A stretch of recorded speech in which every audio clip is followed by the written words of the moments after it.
Hello everyone and welcome back to TowerGate.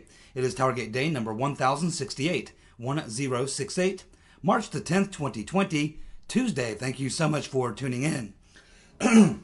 Okay. Well, of course, today is Tuesday. I kind of consider this what I call Super Mini Tuesday or Mini Super Tuesday because it's not nearly as many states that voted 2 weeks ago, but it's still an important day. It's a really important day if you're Commie Bernie and the Bolsheviks, because there's 2 states voting today that Sanders absolutely has to win, and he has to win them big. If he loses Michigan today, it's over for Bernie and the Bolsheviks, and they know it, by the way. So they're freaking out, as you can imagine. Not nearly as much as they're going to freak out after the results come in and show that he most likely either lost Michigan, or if he wins, it will be by a hair. Now, Commie Bernie is predicting he's going to win there, but it's not enough for him just to win there, because he's going to lose Florida. He's down 42, 43 points in Florida. He may likely not get any delegates, or very few, if any, delegates out of Florida at all, and that's a lot of delegates down there.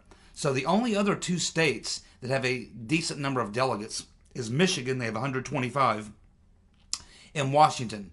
Those are the only 2 states, and he needs to win those 2 states, and he needs to win them big. He needs to take the lion's share of delegates in both those 2 states. And right now, it doesn't look like he's even going to win those states. I think it's going to probably be over for Bernie tomorrow night, after he either loses Michigan or barely wins, and after he loses or barely wins Wisconsin. He can't do a delegate split there and have any chance of catching Biden. The map from this point forward, there just aren't that many big states with a lot of delegates that will allow him to catch up. You still have a lot of states in the South. Biden's going to win all those by a mile. Bernie's not going to collect hardly any delegates out of any of those southern states. So it's really do or die time for Commie Bernie and the Bolsheviks. Now, they're going to go into meltdown mode and freak out about this. Now, I don't think that Bernie will drop out. I think he'll stay in throughout the primary process. But once the primary process is over, leading up to the convention, and of course, this will be over long before the convention. The primaries will be over long before the convention.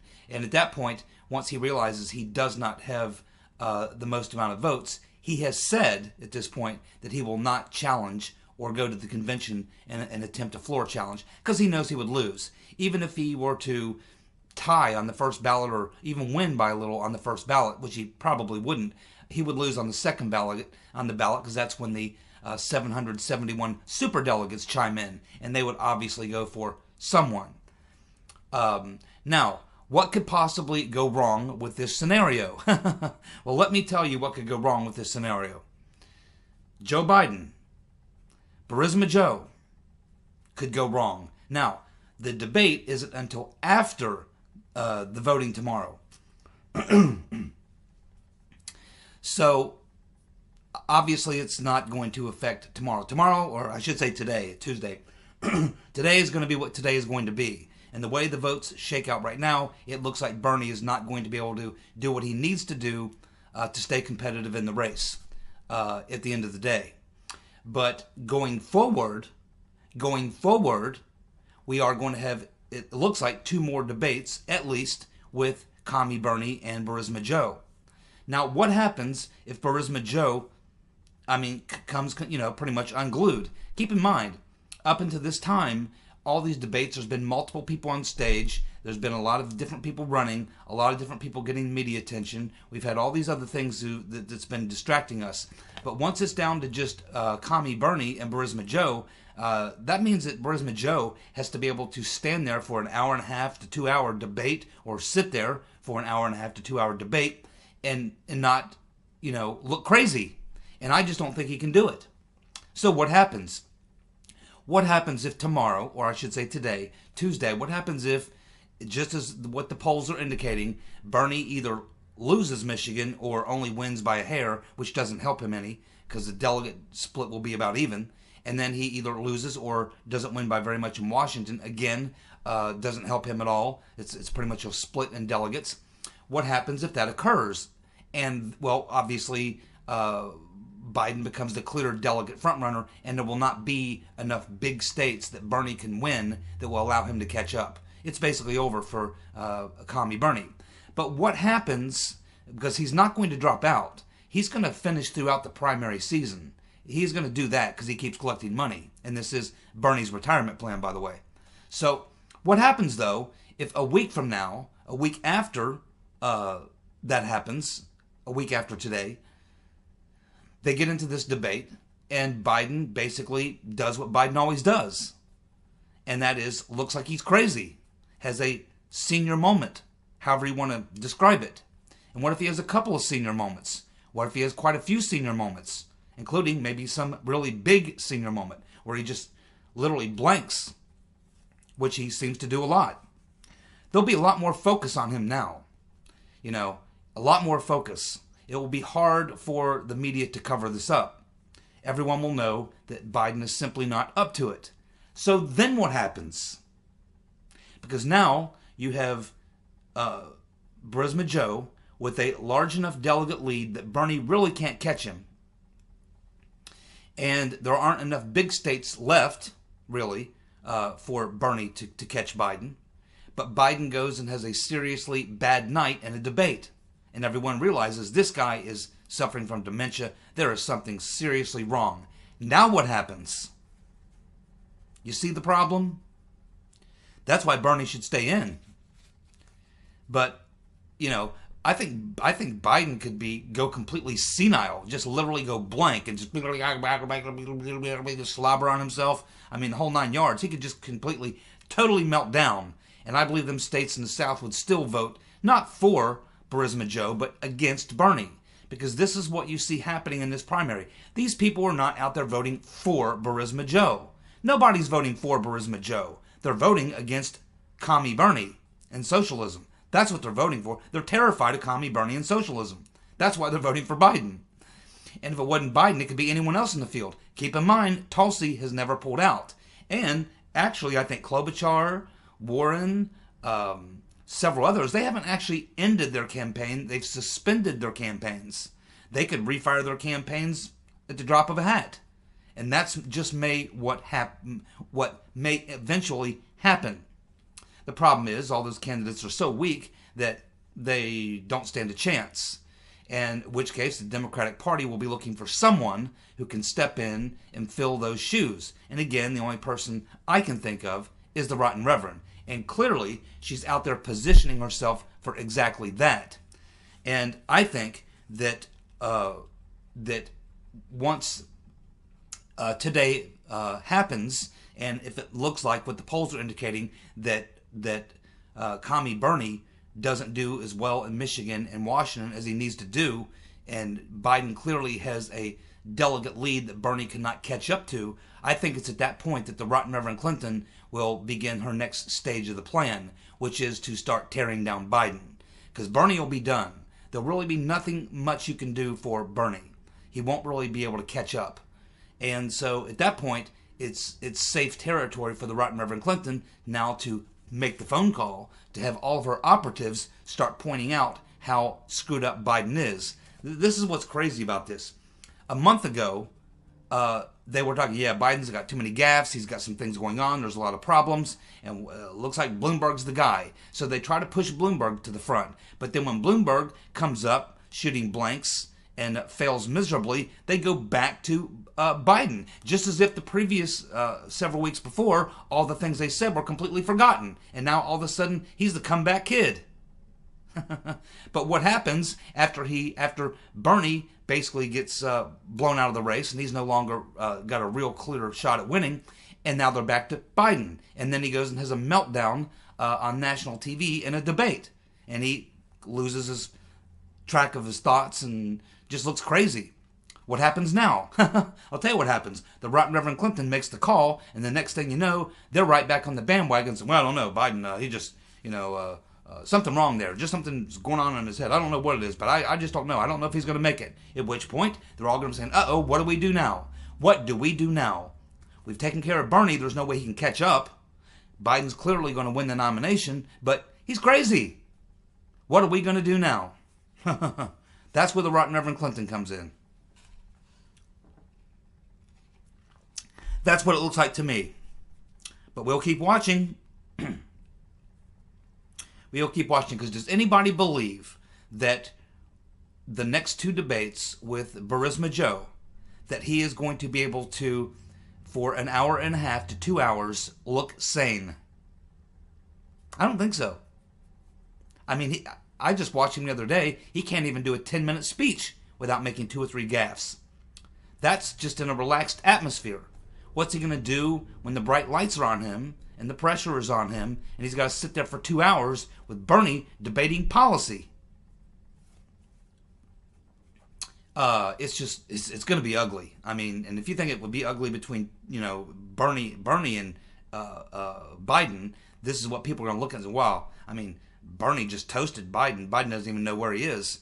Imagine how bad it's going to be when Trump gets a hold of Biden. Because Bernie won't bring up Burisma. Bernie won't bring up Hunter Biden and his deals. Bernie won't bring up China and Hunter Biden. Bernie won't bring up Biden's sister and brother and the shady deals they've been getting. Bernie won't bring up all the corruption of Biden. In fact, he'll sit there and practically endorse Biden. Trump will. Trump will bring all of it up. Constantly.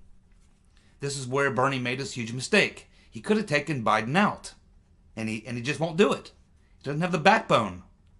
If Bernie would have brought to the Democrats' attention all his corrupt dealings, he would probably be in the lead right now. But he just doesn't have it in him. He's not a fighter. He's not a winner. He's a loser. And I think most people know this. So keep your eye on today. Again, I think that the polls are probably correct in this case based on what we've seen from up to this point. I agree that Bernie will probably, if he does win Michigan, it will be very, very slight. And I think he'll probably lose. He's definitely going to lose Florida by a landslide. And he's probably not going to win in Washington. And that's pretty much it. And that's one thing. But then again, the next thing you got to look at is how is Biden going to be able to handle himself in 2 debates that are coming up. Which is just it's going to be just he and Bernie. And I just think there's too much opportunity there for Biden to have an epic fail, and I believe he will. I mean, I don't think he can control it. So I think that this is what we're looking at, and that this is going to make this race all the more interesting, because as soon as Bernie is pretty much seen as not having a chance anymore, that just isn't there, that's when they're probably going to have to go back and look at Biden. And I think after this next debate, maybe the next 2 debates, we're going to be back to the old narrative that we were on a month ago, which is, it doesn't look like Biden's got the mental stuff to carry this out. What are we going to do now? I think that's where we're going to be in about 2 weeks from now. We'll keep watching. Well, several weeks ago, the FBI raided Americorps. They're now defunct. Americorps was a health hospital. And the FBI took a lot of boxes. They seized a lot of boxes from Americorps, records. Now, this medical firm that did business with James Biden, he was involved in this. Joe Biden's brother, James Biden, was involved with this. The medical firm that did business with Americorps, let me rephrase that. Americorps, which did business with James Biden, has now claimed in civil court that James Biden may have fraudulently transferred funds from Americorps outside of the ordinary course of business. We have another former executive from Americorps telling Politico that James Biden had taken out more than a $500,000 loan, money that was transferred to him as a personal loan, that he has not ever repaid. We have another Americorps executive who's told Politico that James Biden told his investment partners at Americorps that his last name could open doors, and that his brother, Joe, was excited about the public policy implications of their business models. Now, of course, this money that James Biden was referring to was supposed to be coming from Saudi Arabia. But the money never arrived, and all the promises made by James Biden to bring in this money into this investment group that was investing in this medical Americorps and a couple other affiliated partners. The money never came in. James Biden takes out a personal loan against Americorps for $500,000, which he never paid back. Then because the money never comes in from the Saudis, and probably others they were expecting money from, the money never comes in as was promised by James Biden. Americorps basically goes belly up. So here we have another Biden with a lot of problems. And it's not just James Biden, it's also Biden's sister, apparently, has been involved in a little bit of easy money, you might say, using her brother, Burisma Joe. And of course, we know about Hunter. You know, these are all the things that Bernie should have been talking about. And he'd be the front runner right now. He refused to hit Biden on these things, but let me tell you who won't refuse to hit Biden on these things. Trump. And the Democrats know it. That's why, as these stories continue to find their way into the headlines, and the rotten Reverend Clinton will make sure they do, just as soon as Burisma Joe takes care of Bernie. They'll make sure that these stories start finding their way into the headlines. Remember, this is now coming from Politico. And pretty soon the Democrats are going to go, wow, Burisma Joe, he seems to be senile. He's losing his mind. On top of that, you know, a lot of these corruption stories turn out to be true. Or certainly look bad. And they've admitted they look bad. They've admitted the Ukraine thing looks bad. And of course we have Ron Johnson, who's getting ready to do his report in about a month or two. He's going to explain exactly how the money was laundered. We have Hunter Biden, who's now involved in this legal case. He's refusing to turn over his financial records. And so the plaintiff in the case, this woman he had the child with, her attorneys have now filed a motion with the court to hold him in contempt, to force him to reveal those financial records. Hunter Biden does not want to reveal the financial records. Why do you think that is? See, there's a lot of things coming down the pike for Burisma Joe and the Biden family at large that's not good. And every bit of that will be used by Republicans against Biden if he's a nominee. And the Democrats know that. They don't care. Right now, they just want to get rid of Bernie. But as soon as they do, they're going to get rid of Biden. They're going to kick his ass to the curb, and they don't care what happens to him. After all, the person running the show is the rotten Reverend Clinton. And the only person the rotten Reverend Clinton cares about is herself. The rotten Reverend Clinton does not care about Biden. She does not care about the DNC. She does not care about people of this country, including Democrats. She does not care about women, puppies, kittens, the oppressed, the poor, the hungry. She doesn't care about any of that. She cares about one thing, power, and her getting as much of it as she can.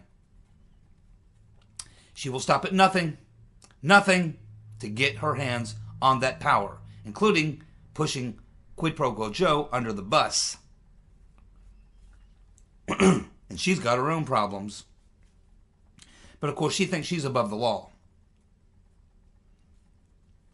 Well, it looks like we have another Comey lie. Looks like Jimmy the Weasel has been caught in another lie. One of many. So Comey says, under oath, that he did not talk to Attorney General Sessions after his February 14th, 2017 meeting with Trump. Now, this is the meeting where Trump had invited Comey over for dinner, sort of evening time dinner, and invited Comey over. And it's in that meeting where Trump said, hey, Mike Flynn's a pretty good guy, just go easy on him, don't be digging up on him too much, right? And it's at that point that Comey, of course, who was actually spying on Trump at the time and had him under investigation, of course, Trump didn't know that. Then Comey, of course, is all upset at that. He goes back to FBI people and starts telling them what happened and what Trump said. And when he's questioned under oath about whether he contacted DOJ people or anyone like that, he says he did not. Says he did not. But now we have James Rybicki. James Rybicki, who I believe was Comey's chief of staff, who says, no, actually Comey did. Comey did take this up with Attorney General Jeff Sessions. And both Rybicki and Comey's testimonies were under oath. Somebody is lying, and I'm guessing it's Jimmy the Weasel. just more problems for Jimmy the Weasel. Man, can you imagine Durham, the list of lies he's got Comey caught in right now? I quit keeping count. I think I was up to like 6 or 7 lies that he told under oath. And that's just what we know about. Testimony in front of Congress and documents. There's a lot of things we haven't even seen. Probably even more lies. Well, we have Don Jr., Donald Trump Jr., challenging Hunter Biden to a debate. That's right, Don Jr. wants to challenge Hunter Biden to a debate. Well, I don't think that'll happen. That wouldn't go very well. Don Jr. wants to bring up the topic, let's see who profited from their father's public office. Of course, Donald Trump Jr. has not only not profited from his father's public office, but he's losing a boatload of money because Don Jr. is the one who ran the Trump's overseas business dealings, and they decided that once Trump became president that they wouldn't do any more overseas business deals. And that's what Don Jr. did. That's why he's got so much free time on his hands, because the job he used to do is now not available for him to do because they don't do any overseas deals while Trump is president. So they're actually losing a lot of money, and Don Jr. personally is losing quite a bit of money. So, yeah, I would like to see that happen, but it's not going to happen. Hunter Biden would never, ever debate Don Jr. Don Jr. is actually smart. He's actually smart, and he's actually correct. And you can bet he'll be well studied up on Hunter Biden. Hunter Biden is a crackhead with a prostitute problem. And he's like his dad. He's, not the sharpest tool in the drawer. So, no, this will never happen, but it would be funny if it did. Well, let's see. We have Phil Haneys, pastor. Phil Haneys, pastor, who was also a friend and interviewed him over 40 times on his radio program. He was interviewed at CPAC by American thought leaders. And he says that Haney was murdered, that he didn't kill himself. He knew him very well. He was very happy. He spoke to him just the day before. He's alleged to have killed himself or was murdered, however you want to look at it. And during these conversations on his radio program and privately, he says that Phil Haney was telling him about this book that he's writing that picked up where his last book left off, which was going to unearth a lot of facts and information and reveal a lot of names of some fairly criminal people high up in the Obama administration who were part of clearing out these databases that Haney and others at Department of Homeland Security had put together, which kept track of terrorists. Obama had ordered all those databases wiped clean of all these terrorists. Some of them involved in drug dealing, some of them involved in pure terrorism and things and such. And so Haney was working on this, but he had stumbled onto a couple of problems. Now, the day before he's alleged to have committed suicide or been murdered or what have you, he tells Phil Haney's pastor, calls him, and he's all excited. This is the day before this went down. He calls his pastor, and he's really excited and tells his pastor, hey, I've just had a major breakthrough with some information I've been waiting for my book. This information's now come through. It's all good. I'm so happy. Now I can finish up my book, and it's going to be bombshell. That's the last conversation that the pastor had with Phil Haney. I assume he's given this information to the sheriff there in California. Assume he has. Well, we have Nancy Pelosi speaking at an event yesterday, and she said that civilization is at stake in the 2020 election. Civilization is at stake if Trump wins. No, what is at stake is the Democrats' whole world is going to implode because they're going to lose a lot of power for a very long time. That's what, to them, civilization coming to an end is when they lose their power. That's what she's talking about. Oh yeah, that's definitely going to happen. That's going to happen, and a lot of it will be because of Madame Botox, Pelosi galore, because she spent 3 years, instead of actually working to do something for the country, she spent the last 3 years in resistance mode, leading her party through the Mueller witch hunt, the Ukraine hoax, and impeachment. And people were really not very happy about that, and they're going to make sure that Madame Botox and her friends never get their hands on any more power, not for a very long time. And that's what Pelosi means when she says that civilization is at stake. Yeah, that just means for the Democrats that their power is in jeopardy. Well, we're down to 4 days for the FISA law to be, not the whole FISA law, but the 4 pieces of it that are being debated right now, which are part of the Patriot Act. There's 4 days for them to get this resolved, and it does not look like it's going to happen, especially with the coronavirus has now taken out several congressmen and senators and others who are now sort of quarantining themselves. Congress is trying to stay away from each other because they don't know who may have come in contact, because they're politicians, they come into contact with a lot of people. So they're now wanting to kind of keep away from each other until they all get tested or what have you. So it looks like to me that these 4 parts of the FISA law are not going to be reauthorized because there's no agreement right now as far as we know. The last word on it is that there is no agreement. They don't have the votes right now, and so it looks like it's just going to expire. And I hope, it should expire, and they should not even reauthorize any of these parts of the FISA law. In fact, they should abolish the entire FISA court altogether. But this is a very good development. It means that there are plenty of Republicans, maybe some Democrats, and the president holding the line. Barr wants this just to be reauthorized and just to go ahead and figure it out later. Trust him. And the president, too many members of Congress saying, no, I don't think so. We either want real reform or we're not going to vote for it. And now with just 4 days to go and the coronavirus issues going on, it doesn't look like they're going to be able to get a deal unless they somehow pull off a deal at the 11th hour, which could happen. We see this happen from time to time. But it's at the very least, they're going to have to, the DOJ is going to have to give quite a bit. And I don't think they're willing to do that. They probably would rather see it expire and then redo it, would be my guess. So this is very good news. It looks like the FISA reauthorization on those 4 key parts it looks like the deadline's going to come and go, because I'm not even hearing anybody even talk about the plan. The last meeting they had pretty much shot down Barr and Graham and a couple others who wanted to just go ahead and reauthorize it without any changes. But it appears that they don't have the votes, and the president says he would not go along with that. So I don't think they've had time to do anything. And so it looks like to me that it's not going to be reauthorized, and that's very good. Very good. Finally, this is a story that appeared in Gateway Pundit yesterday. It's an important story, but it's not a new story. It's just now finally making it to a more mainstream news site like Gateway Pundit. But actually, this story was uncovered.